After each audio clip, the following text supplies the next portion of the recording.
how you guys can recover your Coinbase account. So it's pretty simple to recover your Coinbase account. But before I show you the way, and if you guys also want to sign up to Coinbase account, then you can use our referral link down in the description to sign up to Coinbase account, and you can get up to $10 bonus. So yeah, if you guys want to get an extra $10 bonus, then you can use our link in the description to sign in into Coinbase.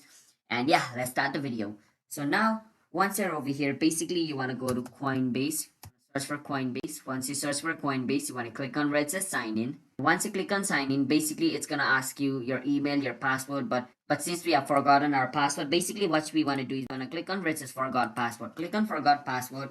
Now you want to type the email of your Coinbase account so you can reset your password. So let me type my email. Then it says if a Coinbase account exists for that email, we will email you instruction for resetting your password. So now I just want to go to my email to reset my password. As you guys can see, Coinbase has sent me an email for resetting my password. I can click on it, click on reset password, and it's take me over here and it says choose a password, a new password for my account. Now I can enter a new password over here and enter a new password again and click on update password, and my password will be changed and my Coinbase account will be recovered.